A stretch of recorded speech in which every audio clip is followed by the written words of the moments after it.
PGTRB Educational Psychology Unit 5 Learning கற்றல். இந்த வீடியோல லேர்னிங் கர்வ் கற்றல் வரைகோடு அல்லது கற்றல் வளைவு இத பத்தி நம்ம பார்க்க போறோம். லேர்னிங் கர்வ் கற்றல் வரைகோடு அல்லது கற்றல் வளைவு. லேர்னிங் கர்வ் அப்படின்னா என்ன? லேர்னிங் கர்வ்ன்றது ஒரு கிராஃபிக்கல் ரெப்ரசன்டேஷன், ஒரு வரைபடத்துல குறிப்பிடுறது. வரைபடத்துல எதை குறிப்பிடணும்? ஒரு நபர் எப்படி தன்னுடைய பர்ஃபார்மன்ஸை, தன்னுடைய எஃபிஷியன்சியை அனுபவத்தின் மூலமாக, ஒரு பயிற்சியின் மூலமாக ஒரு குறிப்பிட்ட காலத்துல எப்படி அடைகிறார், எப்படி மாற்றத்தை உண்டாகிறது அப்படின்றத குறிப்பிடுறதுக்காக வரையக்கூடிய ஒரு வரைகோடு தான் லேர்னிங் கர்வ். பாருங்க, இது ஒரு graphical representation. How a person improves performance or efficiency over a time. ஸ்டார்டிங்ல பார்த்தீங்கன்னா ஒரு குறிப்பிட்ட செயலை செய்யும் பொழுது அது குறிப்பிட்ட டைம்ல கொஞ்சமா இருக்கும். அடுத்து கொஞ்சம் கூட டைம் அதிகமா பிராக்டிஸ் பண்ணும்போது வளர்ச்சி கொஞ்சம் கூட அதிகமா இருக்கும். அந்த வரைகோடு எப்படி போகுது? சில டைம்ல என்ன ஆகும்?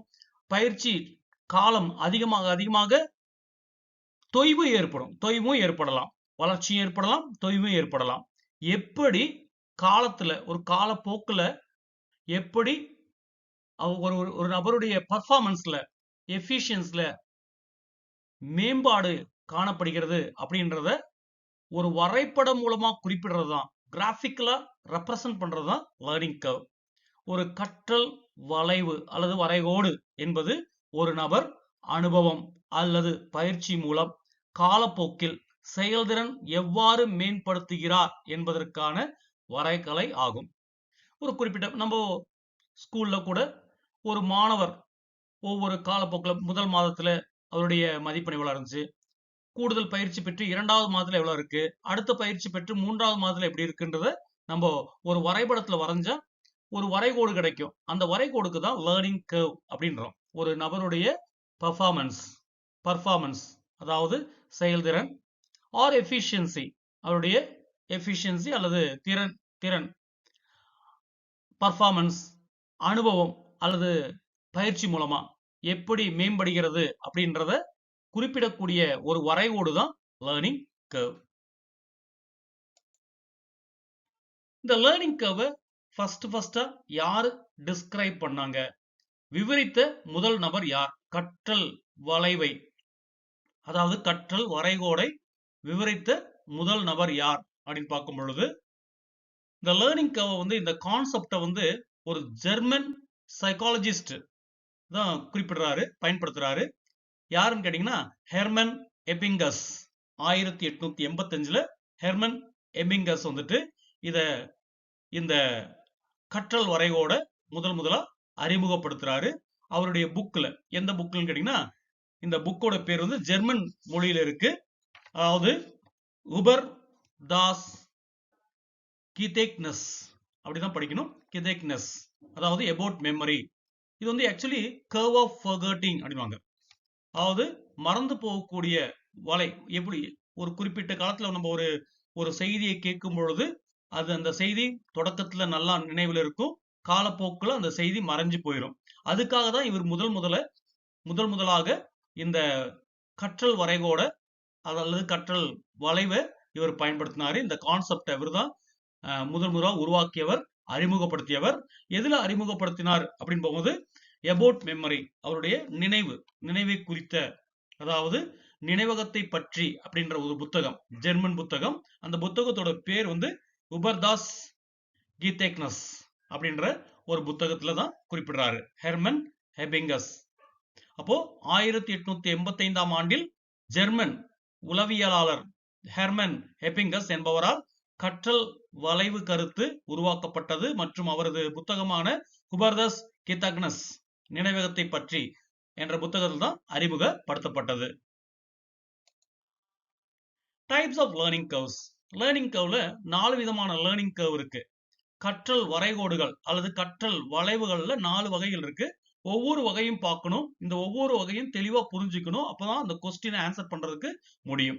எப்படி இந்த கொஸ்டின் அமையும்ன்றத அடுத்த வீடியோல நம்ம கொஸ்டினா பார்க்க போறோம். இதுல நீங்க தெளிவா புரிஞ்சுக்கோங்க.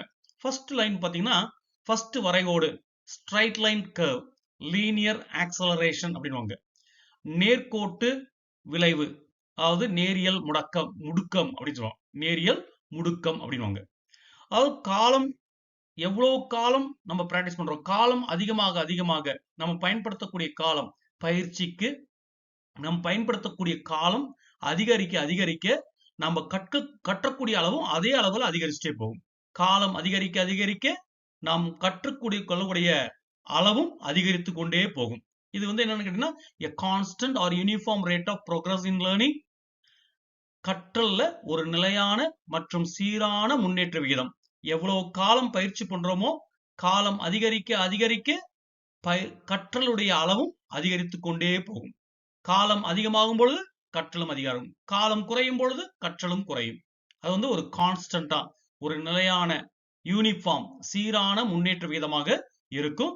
உண்மையான சூழ்நிலையில இந்த விளைவுகள் அரிதாக தான் காணப்படும். கண்டிப்பா இது வந்து ரேர்லி ஃபவுண்ட் தான். இது இப்படி ஒரு நம்ம காலப்போக்கில் காலம் அதிக நேரம் நம்ம பயன்படுத்துறதுனால, அதிக நேரம் பயிற்சி பண்றதுனால கற்றலுடைய அளவு அதே விகிதத்தில் அதிகரிச்சு போறது ரொம்ப ரொம்ப ரேரா, அரிதாக தான் நடைபெறும். இதுதான் முதல் வகை கற்றல் வரைகோடு. இரண்டாவது வரைகோடு கான்கேவ் கர்வ், பாசிட்டிவ் ஆக்சலரேஷன் அப்படின்னு, குழிவான விளைவு. குழிவான விளைவு கான்கேவ், குழிவான விளைவு அல்லது நேர்மறை முடுக்கம். பாருங்க, தொடக்கத்துல மெதுவா அதிகரிச்சு பின்ன விரைவாக அதிகரிக்க தொடங்கிடும். மேல இந்த கர்வ் வந்து ஃபர்ஸ்ட் வந்து ஸ்லோவா ஸ்டார்ட் பண்ணும், அதுக்கப்புறம் என்ன ஆகும், ஃபாஸ்ட் ஆயிரும். தொடக்கத்துல கற்றல் மெதுவா இருக்கும், அதுக்கப்புறம் அந்த கற்றல் வந்து காலம் அதிகரிக்கும் பொழுது முன்னேற்றமும் வேகமா இருக்கும். இப்படிதான் எல்லா விஷயமும். இது பொதுவாக காணப்படுகின்ற ஒரு விளைவு. நம்ம கூட கற்று தொடங்கும் போது ஸ்லோவா தான் இருக்கும். அப்படி கற்றிட்டு வரும்போது நம்முடைய நம் பெற்ற அனுபவத்தின் மூலமாக நம்ம கற்றக்கூடிய நேரம், அதாவது குறைந்த நேரத்தில் அதிகமாக கற்றுக்கொள்ள முடியும். இது வந்து எப்போதுமே ஸ்டார்டிங் ட்ரபிள் அப்படின்னுவோம். தொடக்கத்துல அந்த விஷயத்துல நம்மளுக்கு அந்த அளவுக்கு அனுபவம் இருக்காது. அந்த அனுபவம் பெறுகின்ற வரை மெதுவா அதிகரிக்கும், கற்றலுடைய அளவு மெதுவா அதிகரிக்கும். அதுக்கப்புறம் குறுகிய காலத்திலே மிக விரைவாக அதிகரிக்க தொடங்கிடும். இதுக்குதான் நம்ம என்ன சொல்லணும், கான்கேவ் கர்வ், பாசிட்டிவ் ஆக்சலரேஷன், நேர்மறை முடுக்கம் அப்படின்னு சொல்லுவோம், குழிவான விளைவு. இதுக்கெல்லாம் ஒரு பிராக்டிக்கல் கொஸ்டினா வரும். அது எப்படி வரும்ன்றத இதை நீங்க புரிஞ்சு வச்சுட்டு அந்த கொஸ்டினை படிச்சீங்கன்னா ஈஸியா ஆன்சர் பண்ணிக்கலாம். மூன்றாவது பாருங்க, கான்வெக்ஸ் கர்வ், நெகட்டிவ் ஆக்சலரேஷன், குவிந்த விளைவு, அதாவது குவிந்த வரைகோடு, எதிர்மறை முடுக்கம் அப்படின்னு சொல்றான். தொடக்கத்தில் என்ன ஆகும்னா, மிக விரைவாக படிக்க தொடங்கிடுவோம். அப்புறம் கடைசியில ஒரு குறிப்பிட்ட அளவு விரைவா படிச்சு மாஸ்டரி, அதுல வந்து நிபுணத்துவம் பெற்றுவோம். அதுக்கப்புறம் என்ன ஆயிரும்னா குறைய தொடங்கிடும். ஸ்டார்டிங்ல வந்து ரொம்ப ஃபாஸ்டா இருக்கும். ஃபாஸ்டா நம்ம கற்றுக்கொள்ளக்கூடிய அளவு மிக அதிகமா இருக்கும். குறைந்த காலத்துல அதிகமா விரைவாக கற்றுக்கொள்வோம். ஒரு குறிப்பிட்ட காலம் அடைந்தவுடன் என்ன ஆயிரும் கேட்டீங்கன்னா, அது குறைய தொடங்கிடும். Learning is faster at the start but decreases with progress of learning time. கற்றல் விகிதம் வந்து தொடக்கத்துல வேகமா இருக்கும், கற்றல் நேரத்தின் முன்னேற்றத்துடன் குறையும், அதுக்கப்புறம் குறைய தொடங்கிடும். இது வந்துட்டு பாத்தீங்கன்னா, ஸ்டார்டிங்ல ரொம்ப ஸ்பீடா படிப்போம். ஒரு குறிப்பிட்ட ரொம்ப ரேபிட் லேர்னிங், மிக விரைவாக படிப்போம். விரைவாக நம்ம என்ன பண்ணுவோம்னா ஒரு மாஸ்டரி, அந்த நிபுணத்துவம் நம்மளுக்கு வந்து பெற்றுருவோம். இதுதான் குவிந்த விளைவு, எதிர்மறை முடுக்கம் அப்படின்னு சொல்றோம். அடுத்து பாத்தீங்கன்னா எஸ் ஷேப்டு கர்வ், கான்கேவும் கான்வெக்ஸும் சேர்ந்தது. எஸ் வடிவ வரைகோடு, குழிவான குவிந்த விளைவு அல்லது வரைகோடு அப்படின்னு சொல்லலாம். அது எப்படின்னா, ஸ்டார்டிங்ல ஸ்லோவா இன்க்ரீஸ் ஆகும், அப்புறம் சடனா ரைஸ் ஆகும், அதுக்கப்புறம் என்ன ஆகும்னா ஸ்டாக்னன்ட் ஆயிரும். அப்படி நிலையானதாய் திரும்பவும் வேகமா வளரும், ஸ்டாக்னன்ட் ஆகும், அப்புறம் குறைய தொடங்கிடும். இது S type curve, S shaped curve, S வடிவ வரைகோடு அல்லது வளைவு அப்படின்னு சொல்லலாம். அதுல வந்து ஸ்டார்டிங்ல begin slowly, rises rapidly and then falls slowly again. கற்றல் மெதுவாக தொடங்கும், அப்புறம் விரைவாக உயரும், அப்புறம் மெதுவா மீண்டும் குறைய தொடங்கிடும். இதுக்கு தான் என்ன சொல்றோம், எஸ் ஷேப்டு கர்வ். இதெல்லாம் எங்க என்ன அப்படின்னு பார்ப்போம். இந்த இடையில பாருங்க, விரைவா ஃபர்ஸ்ட் ஸ்டார்டிங்ல ஸ்லோவா இன்க்ரீஸ் ஆகும், அப்புறம் விரைவா இன்க்ரீஸ் ஆகும் கற்றலுடைய அளவு. அதுக்கப்புறம் என்ன ஆகும், கற்றலுடைய அளவு எவ்வளவு காலம் கூடுதல் காலம் எடுத்து பயிற்சி பண்ணாலும் அது அப்படியே மாறாம நிலையா இருக்கும், எந்த வித மாற்றம் இல்லாம நிலையா இருக்கும். அதுதான் நம்ம என்ன சொல்றோம்னா தேக்க நிலை, பிளாட்டோ அப்படின்னு சொல்லுவோம், தேக்க நிலை அப்படின்னு சொல்லுவோம். அடுத்து நம்ம என்ன படிக்க போறோம் அப்படின்னு கேட்டீங்கன்னா, கேரக்டரிஸ்டிக்ஸ் ஆஃப் லேர்னிங் கர்வ்ஸ். இப்போ நம்ம லேர்னிங் கர்வ் 4 விதமா பார்த்தோம். அந்த லேர்னிங் கர்வ், அதாவது கற்றல் வரைகோடு அல்லது கற்றல் வளைவுகளுடைய சிறப்பியல்புகளை பார்க்க போறோம். Characteristics of learning curves. இப்போ ஃபர்ஸ்ட் பாருங்க, 1வது period of slow progress. Initial ஸ்டேஜ்ல தான் மெதுவா வளர தொடங்கும். நம்ம காலம் அப்படி நம்ம பயிற்சி பெற தொடக்கத்துல மெதுவா நம்மளுடைய கற்றலுடைய அளவு அதிகரிக்கும். இனிஷியல் ஸ்டேஜ் இது. Learners take sometimes to get familiarized with the material he wants to learn. அவர் எதை கற்றுக்கொள்ள விரும்புகிறாரோ அதுல அவர் அந்த விஷயங்களை அவர் என்ன பண்ணுவாரு, நல்லா தெரிஞ்சுக்கிற வரைக்கும் மெதுவா தான் போகும். நல்லா தெரிஞ்சுட்டா ரொம்ப ஸ்பீடா போக தொடங்கிடுவாரு. அப்போ இந்த பீரியட் ஆஃப் ஸ்லோ ப்ரோக்ரஸ், மெதுவான முன்னேற்றத்தின் காலம் அப்படின்றது தொடக்க காலம். ஏன் தொடக்கத்துல மெதுவா தான் படிக்க முடியும், மெதுவா தான் லேர்ன் பண்ண முடியும், கற்க முடியும் அப்படின்னு கேட்டா, அந்த விஷயத்துல நம்மளுக்கு என்ன கிடையாது, ஃபெமிலரைஸ் கிடையாது. அதுல நமக்கு நல்ல அது அறிந்தவர்கள் கிடையாது. ஃபர்ஸ்ட் தான் கற்றுக்கொள்ள போறோம். அப்ப நாம ஃபர்ஸ்ட் ஸ்லோவா தான் போகும். அந்த விஷயத்தை நல்லா தெரிஞ்சதுக்கு அப்புறம் ரொம்ப ஸ்பீடா கற்க தொடங்குவோம். இதுதான் பீரியட் ஆஃப் ஸ்லோ ப்ரோக்ரஸ் அப்படின்னு சொல்றோம். 2வது பாத்தீங்கன்னா பீரியட் ஆஃப் ரேபிட் ப்ரோக்ரஸ். மிக விரைவாக முன்னேற்றம், விரைவான முன்னேற்றத்தின் காலம். இது எப்படி, லேர்னர்ஸ் என்ன பண்றாரு, தொடக்கத்தில் இருந்த டிஃபிகல்டிஸ், இனிஷியல் டிஃபிகல்டிஸை ஓவர் கம் பண்ணிட்டாரு. தொடக்கத்தில் அவர் கற்பதற்காக ஏற்பட்ட சிரமங்களை அவர் என்ன பண்ணிட்டாரு, கடந்துட்டாரு. ஏன்னா அவருக்கு அந்த விஷயத்துல ஃபெமிலியரைஸ் ஆயிட்டாரு, அந்த விஷயத்தை நல்லா தெரிஞ்சுக்கிட்டாரு. அதனால என்ன ஆகும், விரைவாக படிக்க தொடங்கிடலாம். விரைவான கற்றல் காலம் அப்படின்னு சொல்றது. 3வது பாத்தீங்கன்னா பீரியட் ஆஃப் ஸ்பர்ட்ஸ் அப்படின்னு. பீரியட் ஆஃப் ஸ்பர்ட்ஸ், இதுல என்ன ஆகும்னா நிறைய அப்ஸ் அண்ட் டவுன்ஸ் இருக்கும், ஏற்றங்களும் தாழ்வுகளும் இருக்கும், ஏற்றங்களும் இறக்குகளும் இருக்கும். இந்த இப்படி வரக்கூடிய கற்றல் வரைகோட்டுல வரக்கூடிய அப் அண்ட் டவுன்ஸ், லேர்னிங் கர்வ்ஸ்ல வரக்கூடிய அப் அண்ட் டவுன்ஸ், ஏற்றங்களும் தாழ்வுகளும் தான் நம்ம என்னன்னு சொல்றோம்னா ஸ்பர்ட்ஸ் அப்படின்னு சொல்லுவோம். எதனால இந்த ஸ்பர்ட்ஸ் வருது, இடையில ஏற்றம், குறிப்பிட்ட காலத்துல நிறைய படிப்போம், அதே காலத்துல சில டைம்ல கம்மியா தான் படிப்போம், அதிகமா படிப்போம், கம்மியா படிப்போம். இந்த மாதிரி மாற்றம் வந்துட்டே இருக்கும். காரணம் என்னன்னா, அதுக்கு வரக்கூடிய காரணம் என்ன, ஃபேட்டிக் அதாவது சோர்வு, ஹில்னஸ் நோய், சேஞ்ச் இன் இன்ட்ரெஸ்ட் ஆர்வத்தில் மாற்றம், மோட்டிவேஷன் உந்துதல்.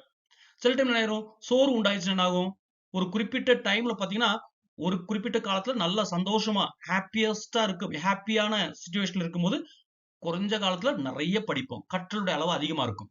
அதே டைம்ல சில டைம்ல சோர்வு ஏற்பட்டா என்ன ஆகும்னா அதே கால அளவுல மிக குறைவாக தான் படிப்போம். அப்ஸ் இருக்கும், டவுன்ஸ் இருக்கும். அதே மாதிரி நோய் வந்தாலும் சரி, ஆர்வத்துல மாற்றம் ஏற்பட்டாலும் சரி, சில டைம் உந்துதல், யாராச்சும் மோட்டிவேட் பண்ணா என்ன ஆகும், சிலப்போ அதிகமா படிப்போம், குறைந்த காலத்திலே அதிகமா படிப்போம். அதே விஷயத்த சில டைம்ல மோட்டிவேஷன் இல்லாத டைம்ல குறைஞ்சு படிப்போம். இந்த மாதிரி மாறிட்டே இருக்கும். அப் அண்ட் டவுன்ஸ் வர்றதா நம்ம என்ன சொல்றோம்னா ஸ்பர்ட்ஸ் அப்படின்னு சொல்றோம். அடுத்து 4வது பாருங்க, பிளாட்டோ. பிளாட்டோ அப்படின்றது என்னன்னா period of no apparent progress. எந்த விதமான முன்னேற்றமும் இல்லாத காலம். காலம் மட்டும் பயிற்சி மட்டும் எடுத்துட்டே இருப்போம், காலம் மட்டும் மாறிட்டே இருக்கும். ஆனா நம்மளுடைய கற்றல் அளவுல எந்த விதமான மாறுபாடும் இருக்காது. No improvement occurs even when the amount of practice, any amount of practice. எந்த அளவுக்கு நம்ம பயிற்சி செஞ்சாலும் எந்த முன்னேற்றமும் இருக்காது. இது ஸ்டேஷனரி ஸ்டேஜ் அப்படின்னா நிலையான நிலை, நிலையா இருக்கும், எந்த விதமான மந்தமா இருக்கும். இது எப்படி இருக்கும், இந்த லைன் எப்படி பாத்தீங்கன்னா எக்ஸ் ஆக்சிஸ்க்கு பேரலா ஆயிரும், எக்ஸ் அச்சுக்கு இணையான கோடா மாறிடும், ஒரிசாண்டல் லைனா இருக்கும். இந்த லேர்னிங் ஒரிசாண்டல் லைனா இருக்கும், கிடைமட்ட கோடா மாறிடும். அதாவது எக்ஸ் அச்சுக்கு இணையான ஒரு கிடைமட்ட கோடா மாறிடும் இந்த பிளாட்டோ அப்படின்றது. சரி, இந்த பிளாட்டோ அப்படின்னு பார்த்தோம், எந்த விதமான முன்னேற்றம் இல்லாத தேக்க நிலையான காலம். எவ்வளவுதான் காலம் பயிற்சி எடுத்தாலும் நம்மளுடைய லேர்னிங், அமௌண்ட் ஆஃப் லேர்னிங்ல, அதாவது கற்றலுடைய அளவுல எந்த விதமான மாற்றம் இருக்காது, தேக்க நிலை.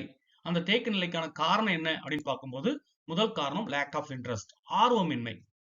நம்ம படிப்போம், நிறைய டைம் எடுத்து படிப்போம், ஆனா என்ன ஆகாது, நிறைய டைம் நம்ம பிராக்டிஸ் பண்ணுவோம், பட் கற்றல்ல ஆர்வம் இல்லை. லேக் ஆஃப் இன்ட்ரெஸ்ட், ஆர்வம் இல்லை. அதனால எவ்வளவு நேரம் உட்கார்ந்து நம்ம லேர்ன் பண்ணாலும் அமௌண்ட் ஆஃப் லேர்னிங், கற்றலுடைய அளவு எவ்வளவு பார்த்தீங்கன்னா மிக குறைவானதாக தான் இருக்கும். புவர் பிசிக்கல் கண்டிஷன், மோசமான உடல்நிலை, எவ்வளவு நேரம் அதிகமான நேரம் நம்ம பயிற்சிக்காக பயன்படுத்தினாலும் நம்ம பெறக்கூடிய கற்றலுடைய அளவு மிக குறைவானதாக தான் இருக்கும். மென்டல் ஃபேட்டிக், மன சோர்வுனால ஏற்படும். அன்ஃபேவரபிள் என்வரான்மெண்ட், சாதகமற்ற சூழலால அப்படி ஏற்படலாம். Faulty method of teaching or learning, தவறான கற்பித்தல் அல்லது கற்றல் முறையினால இந்த தேக்க நிலை ஏற்படலாம். புவர் டீச்சிங், மோசமான கற்பித்தலால இந்த தேக்க நிலை ஏற்படலாம்.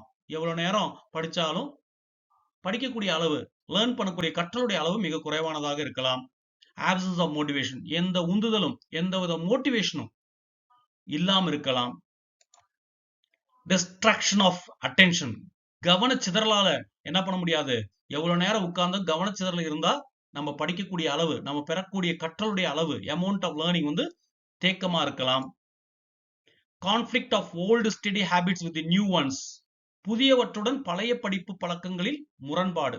ஓல்டா பழைய, இதற்கு முன்னால நம்ம வந்து வேற விதத்துல படிச்சிருப்போம், இப்ப புது விதத்துல படிப்போம். ரெண்டுக்குள்ள கிளாஷ், ரெண்டுக்குள்ள ஒரு முரண்பாட்டினால நம்ம எவ்வளவு நேரம் உட்கார்ந்தாலும் என்ன ஆக முடியாது, நம்ம பெறக்கூடிய அமௌண்ட் ஆஃப் லேர்னிங், கற்றலுடைய அளவு மாறாம நிலையாகவே தேக்கமாவே இருக்கலாம். 10வது பாத்தீங்கன்னா lack of aptitude and attitude, திறமை மற்றும் அணுகுமுறை இல்லாமை. ஒரு குறிப்பிட்ட திறமை இல்லாம இருக்கிறது, இல்லைன்னா ஒரு குறிப்பிட்ட அணுகுமுறை இல்லாம நம்ம செயல்படுறதுனால என்னாகும், எவ்வளவு நேரம் நம்ம பயிற்சி பண்ணாலும் நம்மளுடைய கற்றல் அளவுல எந்த விதமான மாறுபாடு இல்லாமல் ஒரு தேக்க நிலையில இருக்கலாம். அப்ப தேக்க நிலை ஏன் ஏற்படுது, எவ்வளவு நேரம் அதிகமான காலம் எடுத்தாலும் நம்ம கற்றலுடைய அளவு ஏன் மாறாம ஒரே அளவா இருக்கு, தேக்க நிலையாவே இருக்கு, பிளாட்டோ ஏன் அப்படின்னு பாத்தீங்கன்னா இந்த 10 காரணங்கள் தான் முக்கியமான காரணங்களா இருக்கு. ஆர்வமின்மை, மோசமான உடல்நிலை, மனசோர்வு, சாதகமற்ற சூழல், தவறான கற்பித்தல் அல்லது கற்றல் முறை, மோசமான கற்பித்தல், உந்துதல் இல்லாமை, கவனச்சிதறல், புதியவற்றுடன் பழைய படிப்பு பழக்கங்களின் முரண்பாடு, திறமை மற்றும் அணுகுமுறை இல்லாமை. இதெல்லாம் தான் தேக்க நிலைக்கான காரணங்கள். அடுத்து பாருங்க, தேக்க நிலையை எப்படி அகற்றலாம். ஒரு டீச்சிங் லேர்னிங் ப்ராசஸ்ல ஒரு டீச்சர், ஒரு ஆசிரியர் தெரிந்து கொள்ள வேண்டியவை, எப்படி இந்த தேக்க நிலையை அகற்றுறது அப்படின்னு தெரிஞ்சுக்கணும். முதலாவது தேக்க நிலையை அகற்றுவதற்கான விஷயம் என்னன்னு கேட்டீங்கன்னா, adopt efficient methods of teaching. இதுதான் டீச்சர் பங்கு. திறமையான கற்பித்தல் முறைகளை கையாளுதல். எந்த இடத்துல எப்படிப்பட்ட கற்பித்தல் முறையை பயன்படுத்தினால் மாணவர்கள் கவனிப்பார்கள், அவர்கள் கூடுதலாக, அதாவது லேர்னிங், அமௌண்ட் ஆஃப் லேர்னிங், கற்கக்கூடிய அளவு அதிகமாக இருக்கும், தேக்க நிலை அடையாமல் அதிகரிக்கும் அப்படின்னு தெரிஞ்சுக்கணும். Avoid introducing new material in a hurried fashion. ஒரு புதிய விஷயத்தை நம்ம அறிமுகப்படுத்தணும். ஒரு புதிய விஷயத்தை அறிமுகப்படுத்தும் பொழுது மிக விரைவா அறிமுகப்படுத்திட்டோம், மிக அவசரமாக அதை அறிமுகப்படுத்திட்டோம் அப்படின்னா அங்க மாணவர்களால் புரிந்து கொள்ள முடியாது.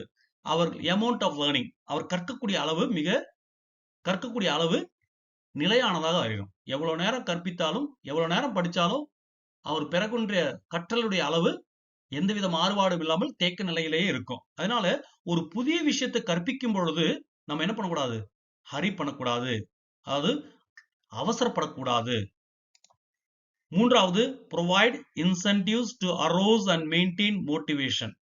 நம்ம உந்துதலை தூண்டுறது மட்டும் இல்ல, அதை பராமரிக்க செய்யணும். மாணவர்களை தூண்ட வேண்டும், அதை அந்த உந்துதலை தூண்டணும், அதை மெயின்டைனும் பண்ணணும்.